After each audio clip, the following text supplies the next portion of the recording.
الف اللہ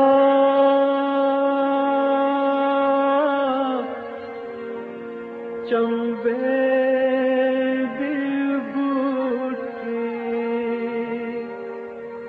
میرے من وچ مرشد لائی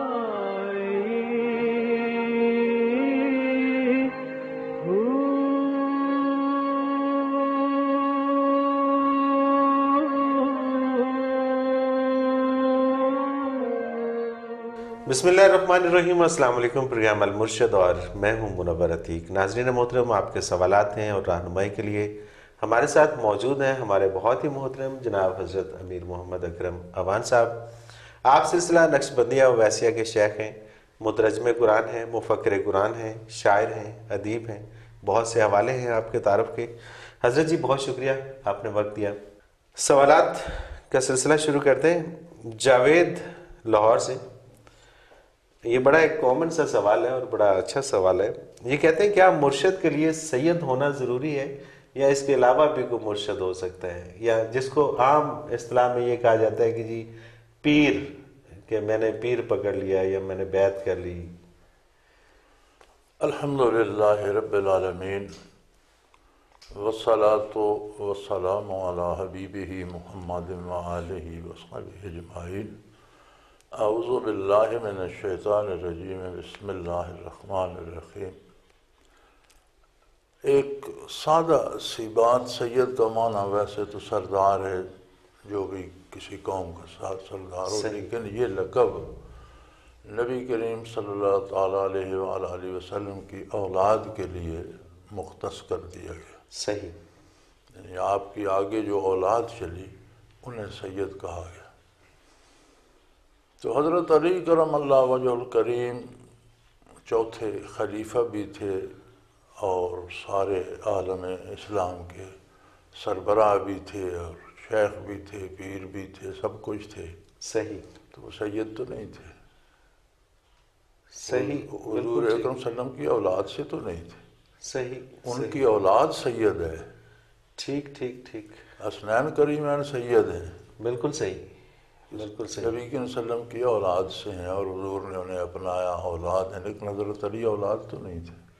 صحیح، تو پھر اتنے بڑے پیر جب سید نہیں تھے کیا بات ہے، تو چھوٹے چھوٹے پیروں کے لیے کیا سید بات، ہونا کیا زبردست۔ پیر کے لیے شرط یہ ہے کہ پیر اس لیے اختیار کیا جاتا ہے یا شیخ کہ میری اصلاح ہو، صحیح، تو وہ بندہ اس قابل ہو کہ آپ کی اصلاح کر سکے اور بیعت ہونے کے بعد آپ محسوس کریں کہ میرا کردار مثبت ہو رہا ہے، مجھ میں اچھی تبدیلیاں آ رہی ہیں، دین سے واقف ہو رہا ہوں اور دین پر عمل کی توفیق ہو رہی ہے۔ صحیح، تو وہ کسی ذات کا ہونا، کسی ذات کا ہو اور شرط اس کے پاس علم ہونا ضروری ہے، علم ہونا، عمل ہونا ضروری اور ہے، یہ استعداد ہونا کہ اس علم کو آپ تک منتقل پھیلا کر سکے اور آپ کو دے سکے۔ بالکل صحیح بات۔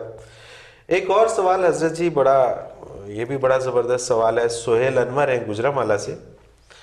یہ کہتے ہیں جی کہ اگر کوئی شخص اپنی زندگی بھر کی کمائی، حرام کی کمائی، اس سے اپنا گھر بناتا ہے، اس سے اپنی فیکٹری بناتا ہے، کاروبار چلاتا ہے، اور پھر کسی لمحے اسے خیال آتا ہے کہ وہ توبہ کر لے، اور پھر وہ توبہ کر لیتا ہے، اس کے بعد وہ اس گھر میں ہی رہ رہا ہے جو اس نے حرام کی کمائی سے بنایا تھا، اور اسی فیکٹری سے کھا پی رہا ہے، اس کے ضروریات زندگی اسی فیکٹری سے چل رہے ہیں جو حرام کی کمائی سے بنی تھی، تو اس کو کیا کرنا ہوگا؟ کیا وہ بیوی بچوں کو لے کے فٹ پاتھ پہ آ جائے، سب کچھ چھوڑ دے، یا کیا کرے وہ؟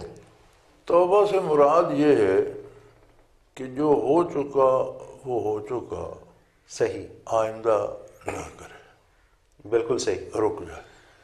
ٹھیک، اب جو ہو چکا اس میں اگر وہ کہتے ہیں جی حرام کی کمائی ہے، تو اس نے کسی سے چھینا ہے یا کسی سے دھوکے سے لیا ہے اور وہ جانتا ہے کہ وہ فلاں بندہ ہے، تو اسے چاہیے کہ اس کی رقم اسے واپس لوٹا دے۔ ٹھیک، بالکل صحیح۔ اگر علم ہی نہیں ہے، پتہ ہی نہیں ہے کہاں سے آئی، کیسے لی، کس طرح لی، تو یہ معاملہ اللہ کریم کے پاس ہے، وہ اس کا وعدہ ہے جو خلوص سے توبہ کرے گا میں اسے معاف کر دوں گا، جن سے زیادتی ہوئی ہے ان کا وہ خود ازالہ فرما دے گا۔ بالکل یہ تو اس کا کرم اس کا کرم ہے۔ آپ دیکھیں نا دنیا میں بھی اب ایک قتل ہو جاتا ہے، وہ رسادیت پہ راضی ہو جاتے ہیں، خون بہا لے لیتے ہیں صحیح، اور راضی ہو جاتے ہیں۔ تو اگر آخرت میں کسی کے ایسے کوئی طالب رہ گئے جن کا وہ دیندار تھا اور اللہ نے اسے معاف کر دیا، تو اللہ پتہ نہیں انہیں کتنے انعام دے گا، وہ شاید اس پہ راضی ہو جائیں۔ بالکل صحیح۔ تو یہ معاملہ اللہ کے پاس ہے، بالکل صحیح۔ اسے فٹ پاتھ پہ نہیں آنا، وہ اپنا کام کرے، کرتا رہے، آئندہ اس میں حلال اور جائز کرے، بالکل گزشتہ کی معافی مانگتا رہے، جو ممکن ہو صدقات کرے، غریبوں کو دے، اور جن لوگوں سے پیسہ لیا ہے انہیں کم از کم ایصال ثواب کرتا رہے جو دنیا سے گزر چکے ہیں۔ اور اگر اس کے علم میں ہے کہ کچھ دنیا میں موجود ہیں تو ان کی رقم واپس کرے، لوٹا دے، آخر ادھر سے کما رہا ہے، آہستہ آہستہ لوٹاتا ظاہر ہے۔ اور دوسرا کہ اگر اس کو وہ لوگ نہیں مل رہے تو پھر وہ خیرات صدقات سے خیرات کر کچھ ایسے لوگوں کی مدد کر سکتا ہے کہ جو پریشان ہیں، جو پریشان حال لوگوں کی مدد کر کے ایصال ثواب انہیں کرتا رہے۔ بالکل صحیح۔ لیکن اگر اس میں بھی پھر وہی بات آتی ہے کہ خلوص ہونا چاہیے۔ ہاں بالکل۔ قصدن اگر وہ یہ کرے کہ جی میں پہلے حرام کما کے اور بعد میں توبہ کروں گا تو وہ نہیں، توبہ کی امید پہ گناہ کرنا جائز نہیں، جائز نہیں ہے۔ بالکل کیا صحیح۔ پتہ توبہ کی فرصت ملے گی یا موت پہلے آ جائے گی۔ اللہ اکبر، اللہ اکبر۔ اچھا حضرت جی ایک اور سوال ہے، یہ بھی بڑا کامن سا سوال ہے۔ ملک ضیاء ہیں اسلام آباد سے، یہ کہتے ہیں کہ کیا نبی پاک صلی اللہ علیہ وسلم کے وسیلے سے اللہ تعالیٰ سے مانگنا جائز ہے، مانگنا چاہیے؟ وسیلے سے مانگنا اصولاً جائز ہے، ٹھیک ہے، اور فرق پڑتا ہے۔ آپ دیکھیں ہم یہاں دعا کرتے ہیں، یہ بھی اللہ کی زمین ہے، ہم پاک قالین پہ بیٹھے ہیں، اللہ کا ذکر ہی کر رہے ہیں، لیکن اگر ہم مسجد میں کرتے ہیں تو کیا وہ اس سے بہتر نہ ہوگا؟ ظاہری بات ہے۔ اسی طرح یہی وسیلہ ہے نا، مسجد اس کی بہتری کا وسیلہ بن گئی۔ بالکل صحیح۔ بخاری شریف میں موجود ہے کہ 3 لوگ تھے، وہ ایک غار میں، بارش کے وقت انہوں نے غار میں پناہ لی، تو بارش سے ایک بہت بڑی چٹان پھسلی، وہ غار کے دروازے کے آ گیا، تو نکلنے کا راستہ نہ رہا۔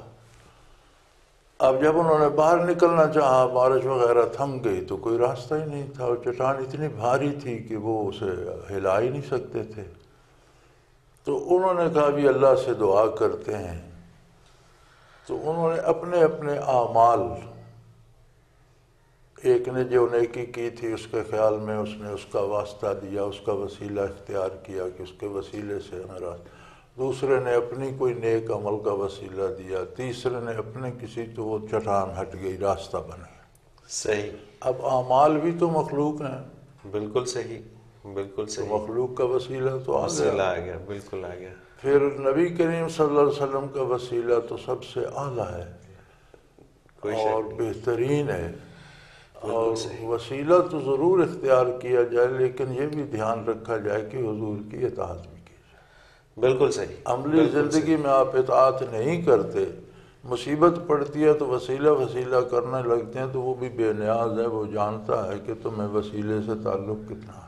صحیح بات ہے، صحیح بات ہے۔ اچھا یہ بھی ایک بڑا عام یہ سلسلہ چل نکلا ہے، جب گھر میں کوئی پریشانی آتی ہے، کوئی مصیبت آتی ہے، تو پھر کسی کے کہنے پہ سورہ یاسین بھی پڑھی جاتی ہے، سورہ بقرہ بھی پڑھی جاتی ہے، لیکن اپنے طور پہ اس کو اس اطاعت کے حوالے سے وہ نہیں کیا گزارش جاتا۔ یہ ہے جی کہ مصیبت کے وقت بھی اللہ کا یاد آ جانا اچھی بات ہے، لیکن قرآن کریم نے یہ صفت مشرکین کی بتائی ہے۔ اچھا، کہ جب یہ پھنس جاتے ہیں کہ مصیبت آتی ہے تو مجھے پکارتے، جب میں مصیبت دور کر دیتا ہوں تو پھر دوسروں کو پکارنے لگ جاتے۔ بالکل صحیح، بالکل یہ نہیں ہونا چاہیے۔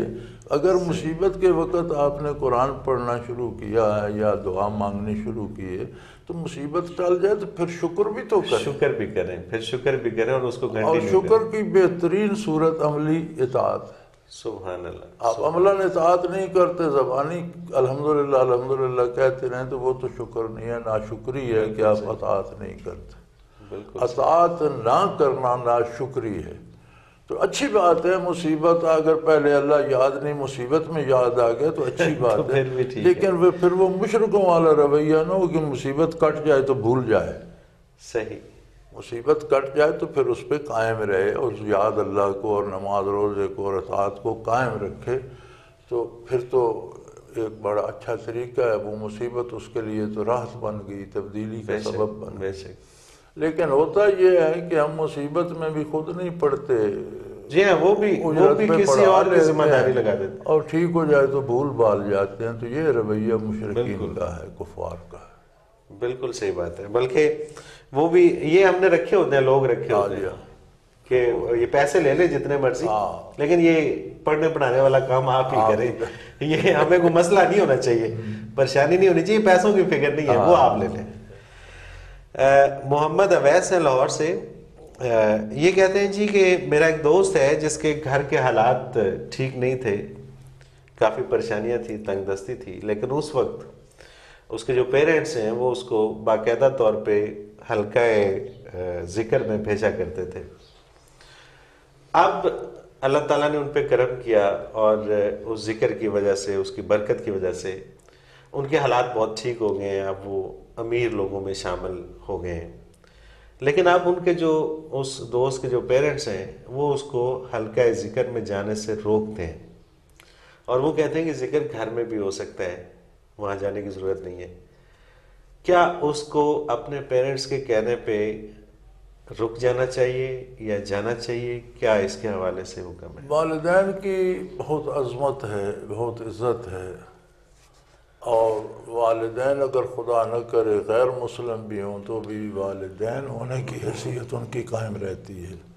ان کا احترام ہے، ان سے اخلاق سے بات کرے، کوئی ایسی بات نہ کرے جو ناپسندیدہ ہو، لیکن اللہ کے احکام کے مقابلے میں کسی کی اطاعت نہیں کی جائے. بالکل صحیح، بالکل صحیح. ذکر کرنا اللہ کا حکم ہے. وہ کاروبار سے روکتے ہیں، سوال جا کر نہ کرو، گھر بیٹھ کر بھی ہو سکتا ہے. بالکل صحیح. اور کسی کام سے تو نہیں روکتے. تو اب سکول جانے سے روک دو جی، گھر بھی پڑھا تو جا سکتا ہے، سکول جانے کی کیا ضرورت کیا ہے؟ بالکل صحیح ہے. کتابیں ساری گھر بھی پڑھی جا سکتی ہیں، کالج جانے کی کیا ضرورت ہے؟ اور پیرنٹس نے ہو سکتا ہے کہ ایم اے پی ایچ ڈی بھی کی ہو گھر میں، اور وہ گھر میں اچھا پڑھا سکتا ہے. اور جو آدمی کالج جاتا ہے وہ اس قابل ہوتا ہے کہ کتاب خود پڑھ سکے. لیکن انسٹیٹیوشنز ادارے ہوتے ہیں. بالکل صحیح. اور اداروں کے بغیر بات نہیں بنتی. اسی طرح ذکر کے بھی مراکز ہیں، کوئی ذکر کروانے والا ہے، کہیں سے برکات آتی ہیں. تو میں پہلے جو عرض کر چکا ہوں کہ ہمارا مزاج وہ اس طرح سے ہو رہا ہے جس طرح غیر مسلموں کا ہوتا ہے کہ مصیبت آئی تو اللہ اللہ کرنے لگ گئے، گزر گئی تو بھول گئے. تو یہ نہیں ہونا چاہیے. بالکل صحیح. اسے جاری رکھنا چاہیے. اگر انہیں دنیا کا فائدہ کسی کام سے ہوتا تو کیا اسے چھوڑ دیتے؟ بس وہ شاید آپ ان کو دنیا کا فائدہ اس طرف نظر آ رہا ہے، اور وہ کیونکہ اب وہ ان کی ایک آنر بن گیا، اب دین کو وہ اپنے معیار کے خلاف سمجھ. اچھا، یہ بڑی عجیب بات ہے حضرت جی، مجھے بڑی حیرت ہوتی ہے. اور میں بعض اوقات جب ایسے طبقے میں یا ایسے لوگوں میں بیٹھتا ہوں تو بڑا حیران ہوتا ہوں. وہ سمجھتے ہیں کہ ہم مسجد جائیں گے تو ہمارا احترام کم ہو جائے گا، کہ یہ تو مسیحتل ہے اور یہ عام آدمی ہے. اور پھر ایک روٹین بن گئی حضرت جی کہ لوگ لیٹ نائٹ سوتے ہیں اور پھر دوپہر میں اٹھتے ہیں یا اس کے بعد اٹھتے ہیں، اور پھر ناشتہ ہو رہا ہوتا ہے. مطلب اس وقت جب لوگ کام ختم کر کے گھروں کو جا رہے ہوتے ہیں، وہ باہر نکل رہے ہوتے ہیں. ایک وہ دور تھا کہ، اور اب بھی الحمدللہ ہم جیسوں کے گھروں میں ابھی بھی جب ہماری آنکھ کھلتی ہے تو اس میں والدہ کے قرآن پاک پڑھنے کی آواز ہمارے کانوں میں آتی ہے اور ہماری آنکھ کھل جاتی ہے. تو یہ جب میرا بھی ایک گاؤں سے تعلق ہے، جب گاؤں میں تھے تو یہ ہر گھر میں ایسا ہوتا تھا کہ آواز آ رہی ہوتی تھی قرآن پاک. اب نہیں ہوتا. اب پتہ نہیں کیا لوگوں کو ہو گیا ہے اور کیا کس طرف ہم جا رہے ہیں. بد نصیبی ہے جی، کیا اس میں کوئی بڑائی تو نہیں ہے. بد نصیبی اصل ہوا یہ ہے کہ ہم بڑی رٹ لگاتے ہیں آزادی آزادی آزادی کی. آزادی ہمیں ملی نہیں، ہم ابھی تک آزاد ہیں. صحیح. ہم ابھی تک انگریزی تہذیب کے غلام ہیں، اس میں جکڑے ہوئے۔ بالکل صحیح۔ اور ہم یہ سمجھتے ہیں کہ جو اقوام مغرب کرتی ہیں وہ کیا جائے تو اس میں بڑی عزت اور بڑی آنر ہے، تو ہم اس طرف آگے جا رہے ہیں۔ صحیح۔ اور دین میں ہم سمجھیں یہ تو غریبوں کا اور عام لوگوں کا کام ہے، اگر اس طرح کریں گے تو ہم تو عام آدمیوں کی طرح ہو جائیں۔ جی ہاں، تو یہ مصیبت ہے، اللہ کریم اس سے نجات نجات، اللہ تعالیٰ نجات دے جی۔ اور ایک وقفہ لے لیں جی۔ ناظرین، آپ بھی اگر اپنا کوئی سوال ہمیں بھیجنا چاہیں تو آپ اسکرین پہ ہمارا ایک نمبر بار بار ابھرتا ہے، نوٹ کر لیجئے، 0333495521۔ اس پہ آپ ہمیں اپنا میسج بھیج سکتے ہیں، SMS کر سکتے ہیں۔ اسی طرح سے ہمیں میل کر سکتے ہیں آپ almurshid313@hotmail.com۔ اس پہ آپ ہمیں ای میل کریں، آپ کا سوال ہم ضرور شامل کریں گے اس پروگرام میں۔ ایک مختصر سا کمرشل بریک لیتے ہیں، اس کے بعد حاضر ہوتے ہیں، ہمارے ساتھ رہیے گا۔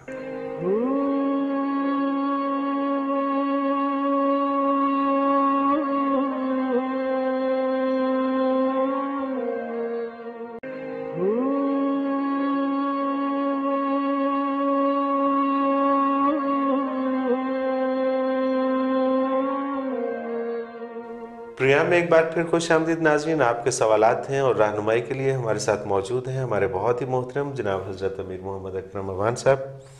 حضرت جی نام نہیں لکھا انہوں نے، شہر کا نام بھی نہیں لکھا، اور یہ سوال بھی میری نظر سے پہلی دفعہ گزر رہا ہے کہ حضرت علی کرم اللہ وجہہ نے جنات سے جنگ کیسے لڑی؟ میں نے تو آج تک نہ پڑھا ہے نہ سنا ہے ہاں، میرے بھی کہیں جنات سے جنگ ہوئی ہو، اور نہ کوئی ایسا تاریخی واقعہ۔ حضرت علی کرم اللہ وجہ الکریم تاریخ اسلام کے ایک درخشندہ ستارے ہیں، اور آپ کی ایک ایک حرکت و سکون جو ہے وہ تاریخ نے ضبط کی ہے، بالکل ایسے ہی ہے، اور امت کے رہنما ہیں۔ تو کوئی ہم نے تو ایسا کوئی، یہ تو میرا خیال ہے یہ جو بناوٹی پیر ہیں اور جنات کے عامل ہیں، یہ ان کی کوئی داستانیں بنائی ہوئی کہانیاں ہیں، کیونکہ میری نظر سے بھی ایسا ان کی کوئی اصل نہیں ہے، اور انسانوں اور جنوں کی جنگ کبھی بعثت علی کے بعد کہیں بھی نہیں ہوئی۔ بالکل صحیح۔ اچھا جی، کچھ ہمارے پاس یہ ہم اگلے سوال سے پہلے شامل کرتے ہیں۔ یہ دانش لاہور سے ہیں، یہ کہتے ہیں یہ پروگرام بہت اچھا ہے، میرے کچھ پریشانی ہے اس کے لیے دعا کیجیے۔ ذیشان نے، ان کو روزگار کا مسئلہ ہے، یہ بھی کہتے ہیں دعا کیجیے۔ ناز قیوم ہے لاہور سے، ان کا بیٹا بیمار ہے، سلمان نام ہے اس کا، اس کے صحت کے لیے دعا کیجیے، اور کہتی ہیں کہ میرے لیے بھی دعا کیجیے۔ شکیلہ ہیں حیدرآباد سے، یہ کہتی ہیں مجھے ڈر لگتا ہے، جن عورتیں اور بچے بن کر مجھے ڈراتے ہیں، میرے لیے دعا کیجیے۔ یہ اللہ کے لیے آپ دعا کر دیجیے جی، اللہ تعالیٰ ان کو ان چیزوں سے نجات دے۔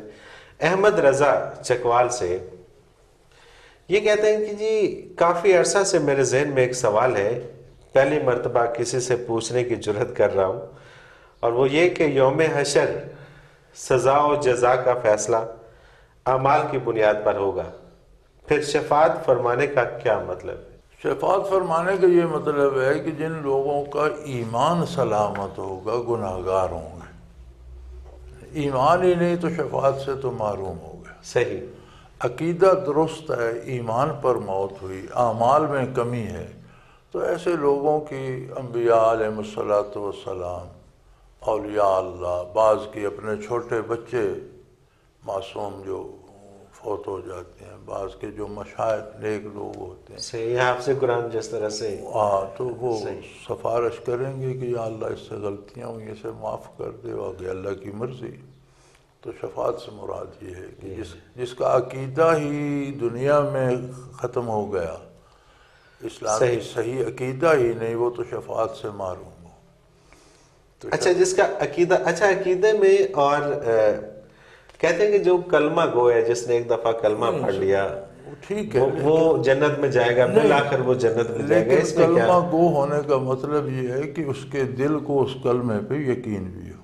صحیح، اب بات تو ساری یہاں سے رسمن تو ہو جاتی ہے نا جی، کہ رسمن نہیں، یقین کی حد تک، اور پھر ڈیفینیٹلی جب یقین ہوتا ہے تو پھر بات آگے چلتی ہے، یقین ہوتا ہے تو پھر وہ اس پہ عمل بھی کرتا ہے ڈیفینیٹلی۔ اور جب عمل ہم کرتے ہیں تو بہت سی ہم سے غلطیاں ہوتی ہیں جنہیں ہم محسوس ہی نہیں کرتے، لیکن غلطی بہت بڑی ہوتی ہے۔ بالکل صحیح۔ پھر جو ہم نیکی کرتے ہیں بعض اوقات وہ بھی غلطی بن جاتی ہے کہ ہمارے سجدے کیا اس قابل ہوتے ہیں کہ انہیں اللہ کے حضور پیش کیا جائے۔ اللہ اکبر۔ یہ بہت سی چیزیں ہوتی ہیں جن میں ہمیں پھر کسی کی مدد یا سفارش کی ضرورت پڑے گی کہ یار کمزور بندہ تھا، جو کر سکا اس نے کر دیا، تو اسے معاف کر دے۔ صحیح۔ تو یہ شفاعت ہوگی، اور ایمان ہی نہیں ہے تو پھر اس کے لیے شفاعت، پھر اس کے لیے شفاعت کا کوئی۔ نذیر رانا یہ پنڈی بھٹیاں سے یہ کہتے ہیں کہ یہ مولانا صاحب ایک عامل اور کامل میں کیا فرق ہے؟ بنیادی فرق تو یہ ہے کہ کامل اللہ کا اور اس کی رضا کا طالب ہوتا ہے، اور عامل ساری محنت دنیا کی طلب کے لیے کرتا ہے۔ اچھا، عملیات پڑھتے ہیں، چلے کاٹتے ہیں، یہ وہ کرتے ہیں، مراد یہ ہوتا ہے میں بڑا بن جاؤں، لوگ میرے مرید بن جائیں، لوگ مجھے پیسے دیں، لوگ مجھے یہ کرے وہ۔ صحیح، یعنی عملیات سارے حصول دنیا کے لیے ہوتے ہیں، صحیح صحیح۔ اور کمال سارا یہ ہے کہ رضا الہی کا طالب ہو۔ تو بنیادی فرق تو عامل اور کامل میں یہی ہو گیا کہ کامل اللہ کی رضا کا، آخرت کا طالب ہوتا ہے، عامل دنیا کا طالب ہوتا ہے۔ صحیح۔ وہ جائز ناجائز حرام حلال کی پرواہ نہیں کرتا، اسے دنیا چاہیے۔ تو اس کے ایمان کا پھر کیا درجہ ہے جو عامل ہے اور جو دنیا کے طلبگار ہے؟ عموماً عملیات جو ہیں وہ ان میں ایسے کلمات ہوتے ہیں کہ وہ ایمان کے منافی ہوتے ہیں۔ صحیح، مطلب وہ پہلے ہی خارج الاسلام ہے۔ صحیح۔ مہوش بٹ کھاریا سے یہ کہتی ہیں کہ یہ حدیث مبارکہ ہے کہ بہترین ذکر خفی ہے اور بہترین رزق وہ ہے جو کفایت کرے۔ یہ بتا دیجئے کہ یہ کفایت کرنے والا رزق کون سا ہے؟ کفایت سے مراد یہ ہے کہ جس میں احتیاط محتاجی نہ رہے، کسی سے کچھ مانگنا نہ پڑے۔ صحیح۔ یعنی حضور اکرم صلی اللہ علیہ وسلم کا ارشاد ہے کہ افضل ترین ذکر خفی ہے، جو آپ کے اور اللہ کے درمیان ہے۔ صحیح۔ تو ذکر کے مختلف درجے ہیں، ایمان لانا بھی ذکر ہے۔ پھر جب آپ کوئی کام کرتے ہیں تو شریعت کے مطابق اس لیے کرتے ہیں کہ اللہ کا حکم ہے، تو عملاً ذکر ہے، اس میں اللہ کی یاد موجود ہے۔ پھر اس کے علاوہ کچھ خوش نصیب ذکر خفی کرتے ہیں تو بہت ہی خوش نصیب ہیں، تو یہ بہت اچھا ہے۔ اور رزق کے لیے ہم جو کوشش کرتے ہیں نا کہ میرے پاس 100 ہیں تو یہ 500 ہو جائیں، 500 ہیں تو 5000 ہو جائے، اس کی ضرورت نہیں ہے، اس کے لیے وقت ضائع نہ کریں۔ بہترین رزق وہ ہے جو کفایت کرتا ہے، آپ کا گزارا ہو رہا ہے، آپ کو احتیاج نہیں، روٹی کپڑے دوا غذا کی محتاجی نہیں ہے، تو وہ بہترین رزق ہے، وہ بندہ خوشحال ہے۔ مطلب کہ جس میں اس بندے کا گزارا ہو رہا ہے، اس کا سٹیٹس جو ہے اس کے مطابق اس کا گزارا ہو جائے۔ تو اب اس کے لیے رشوت لینا یا چوری کرنا یا بھاگنا کہ دولت جمع ہو جائے، تو اس کی نفی فرمائی گئی ہے کہ یہ ضروری نہیں کہ آپ دولت کا انبار لگا کر مریں، آپ کو تو زندگی گزارنی ہے، اور بہترین رزق ہے جو آپ کو روزمرہ مل جاتا ہے، آپ کی زندگی آرام سے گزر رہی ہے۔ بالکل۔ اچھا، کچھ لوگ اپنا لیونگ سٹینڈرڈ اتنا اپ کر لیتے ہیں کہ اس کے بعد مطلب پہلے جب ان کی جاب شاپ ٹھیک ہوتی ہے یا کاروبار ٹھیک ہوتا ہے تو ظاہر ہے ان کا لیونگ سٹینڈرڈ جو ہے اس حساب سے اوپر آ جاتا ہے۔ بعد میں جب ان کو پریشانیاں آتی ہیں ادھر سے، یا بزنس ڈاؤن ہو جاتا ہے یا جاب سے جواب ہو جاتا ہے، تو اس کے بعد پھر وہ لیونگ سٹینڈرڈ کو تو نیچے لانا نہیں چاہ رہے ہوتے، پھر وہ ناجائز سٹینڈرڈ جو ہے یہ ایک بہت بڑا پرابلم ہے۔ اسے اب تو کیا جا سکتا ہے، لو کیا نہیں جا سکتا۔ صحیح بات ہے۔ آپ لیونگ سٹینڈرڈ کو کہیں اوپر لے جا سکتے ہیں، سب آپ کے ساتھ تعاون کریں گے۔ جب آپ نیچے لانا چاہیں گے، نہ بیوی مانیں گی، نہ بچے مانیں گے، نہ ماں باپ مانیں گے، کوئی بھی گھر میں سے اسے تسلیم کرنے کو تیار نہیں ہوگا، نہ معاشرہ ہی مانے گا، وہ آپ کو نیچے نہیں لانے دیں گے۔ تو اس لیے اب یہ جو بہترین رزق ہے وہ ہے جو کفایت کرے۔ اس میں یہ بھی ہے نا کہ اپنی جو ضروریات ہیں جائز طریقے سے پوری ہو جائیں تو کفایت ہو گئی۔ صحیح۔ اب یہ ضروری تو نہیں کہ آپ اسے کھینچ کر اوپر لے جائیں۔ لیونگ سٹینڈرڈ کو بھی اتنا نہیں بڑھانا چاہیے کہ وہ پھر بعد میں درد سر بن جائے۔ بالکل صحیح ہے، بالکل صحیح ہے۔ ایک شریفانہ معیار زندگی ہونا چاہیے، اور یہ نہیں کہ اس میں عیاشی آ جائے۔ اب دیکھیں نا، میں نے یہ پچھلے دنوں، اسی لیے تو دین نے اسراف سے منع کیا، یعنی غیر ضروری اخراجات کو اسراف کہتے ہیں، جن کے بغیر بھی گزارا ہو سکتا ہے لیکن آپ وہ نہ کریں، تو جب وہ ہم غیر ضروری ایڈ کرتے ہیں تو لیونگ سٹینڈرڈ اب چلا جاتا ہے۔ بس وہ انسانی خواہشات ہیں نا، وہ پھر ختم ہی نہیں ہونے میں آتی۔ نہیں، اصل یہ ہے نا جی کہ قرآن کریم نے آخرت پر بہت زور دیا ہے، صحیح، اور بلکہ فرمایا کہ جس طرح لا ریب فیہ ہے قرآن کی حقانیت کے بارے، اسی طرح فرمایا کہ وقوع آخرت میں بھی لا ریب فیہ۔ سبحان اللہ۔ جب تک آخرت کا یقین نہ آئے اور بندے کو وہاں کی عزت اور وہاں کی سربلندی کا خیال نہ آئے تو اس مصنوعی عزت اور مصنوعی بڑائی کے کور بناتا رہتا ہے۔ تو اس بندے کو اپنے معیار پر رہنے کے لیے ضروری ہے کہ اس کا یقین آخرت پر ہو۔ بالکل صحیح، بالکل صحیح ہے۔ پچھلے دنوں میں نے دیکھا، آپ نے بھی یقیناً دیکھا ہوگا کہ مختلف بینکوں نے لیز پہ گاڑیاں دینا شروع کی، تو اس میں ہوا یہ کہ ان کی ڈاؤن پیمنٹ بڑی کم تھی، 10%۔ تو اب ایک شخص کی اگر 20,000 تنخواہ ہے تو اس نے سوچا اچھا 8,000 تنخواہ کس دینا، تو کوئی مسئلہ لیکن نہیں وہ کتنی پکڑی جا رہی ہے، کتنے بھاگے پھر رہے ہیں، اور کیا اس نے کیا کیا کہ موٹر سائیکل بیچ دی، اس کا ایڈوانس دے دیا اور گاڑی لے لی۔ اس کے بعد پریشانیاں شروع ہو گئی، مطلب وہ خود خرید کے لائے نا پریشانیاں۔ اگر وہ اس پہ کفایت کرتے، اس پہ اگر وہ رہتے، قناعت کرتے، تو پھر تو مسئلہ نہیں تھا۔ وہ کوئی ڈبہ لے کے جا رہا تھا، کسی نے پوچھا کہاں جا رہے ہو، کہ تیل لینے۔ تیل کیا کرو گے؟ کہ گاڑی خریدی تھی۔ پھر کیا ہوا؟ نا گاڑی رہن رکھ کے تو گیراج بنایا، اب گیراج رہن رکھ کے تیل لینے جا رہا۔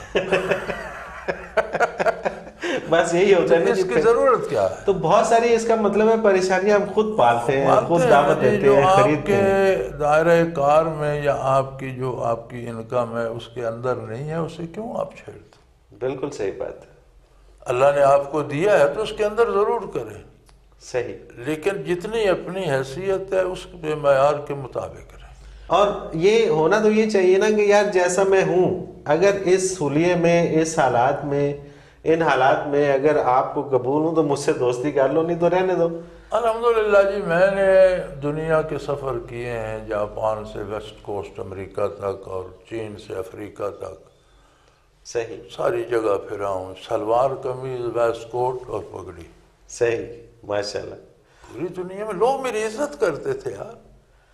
صحیح، بالکل صحیح، یعنی وہ اس بات کا احترام دیتے تھے کہ اس کا ایک اپنا حلیہ ہے، اس نے ہماری نقل نہیں کی۔ بالکل صحیح، بالکل۔ بلکہ امریکہ میں مجھے ایک شخص کہنے لگا کہ تم لوگ تو بڑے خوش، you are very lucky peoples. میں کہا کیسے؟ کہتا یار اپنی مرضی سے لباس بنوا لیتے ہو، ہمیں تو نمبر ملتا ہے، کارخانے کی بنی ہوئی پتلون ہے، کارخانے کی بنی ہوئی شرٹ ہے، کوٹ ہے، اتنے نمبر کا ہے، اتنے سائز کا ہے، یہ لارج ہے یا یہ میڈیم ہے یا یہ ایکس ایل ہے، کیا ہے، تو وہ ہمیں پہننا پڑتا ہے، ہم تو اپنی مرضی سے کچھ نہیں بنوا سکتے، نہ جوتا نہ کپڑا۔ تو تم تو خوش قسمت لوگ ہو، اپنی پسند کا جوتا بنوا لیتے ہو، اپنی پسند کے کپڑے سلوا لیتے ہو، یار ویری لکی پیپل۔ لیکن وہ بات ساری یہ ہوتی ہے نا کہ جب انسان کو یہ یقین ہو کہ میں جو ہوں، میں خود اپنے آپ میں ایک کمپلیٹ ہوں، اللہ تعالیٰ کا مجھ پہ احسان ہے، اور میں کسی کا محتاج نہیں ہوں، کسی سے مروب نہیں ہوں۔ بلکہ میں تو یہ سمجھتا ہوں کہ اقوام عالم آپ کو احترام دیتی ہیں جب آپ اپنے حلیے میں ہوتے ہیں۔ بالکل صحیح، جب آپ ان کے حلیے میں ہوتے ہیں تو وہ یہی سمجھ منافس، صحیح، ہم میں سے یہ بھی کوئی ہے۔ صحیح، صحیح۔ تو جتنی چادر اتنے پاؤں پھیلانے چاہیے۔ ایاز فاروق جہلم سے، میں بیعت ہونا چاہتا ہوں، مجھے شیخ کامل کی نشانیاں بتا دیجیے۔ دیکھیں بیعت کی مختلف اقسام ہیں، جو بیعت یہ کہہ رہے ہیں غالباً یہ بیعت اصلاح کہہ رہے ہیں۔ بیعت اصلاح ہر اس شخص سے کی جا سکتی ہے جو روزمرہ کی ضروریات سے واقف ہو اور ان پر عمل بھی کرتا ہو۔ صحیح، ضروریات دین سے واقف بھی ہو اور اس پر عمل بھی کرتا ہو، اور آپ کو بتا بھی سکے کہ نماز ایسے پڑھو، روزہ ایسے رکھو، پاکیزہ ہے، ناپاکیزہ ہے، صحیح، اس کی بیعت کرنے آپ کے لیے وہ بھی کامل ہے۔ بالکل صحیح۔ اب اس سے آگے اگر کوئی بیعت تصوف وغیرہ کی کرنا چاہتا ہے تو اس کی نشانیاں، اس کی شرائط اور ہیں، لیکن ان کا جو مسئلہ ان کے سوال سے مجھے سمجھ آیا کہ ان کی مراد بیت اصلاح ہے. صحیح. تو بیت اصلاح ہر اس بندے سے کی جا سکتی ہے جو خود اصلاح یافتہ ہو, روزمرہ کی ضروریات کا علم رکھتا ہو اور آپ کو بتا سکتا ہو, آپ کی رہنمائی کر سکتا. بالکل صحیح. اور جب اس راستے پہ چل پڑیں گے تو پھر سب کچھ بید کھلتے جائیں گے اور پھر آگے چلتے منزل مل جائے گی انشاءاللہ. ناظرین محترم, آپ بھی اس پروگرام میں شامل ہو سکتے ہیں. آپ اسکرین پہ ایک نمبر ہمارا دیکھ رہے ہیں, بار بار ابھرتا ہے, اسے نوٹ فرما لیجئے, 0333495521. اس پہ ہمیں میسج بھیج دیجیے گا. اور اسی طرح سے ای میل کرنا چاہیں تو ہمارا میل ایڈریس اسکرین پہ موجود ہے, almurshid313@hotmail.com. حضرت جی, پروگرام کا وقت اپنے اختتام کو پہنچا, بہت شکریہ آپ نے وقت دیا. ناظرین محترم, اس کے ساتھ ہی منور عتیق کو اجازت دیجیے. اللہ حافظ.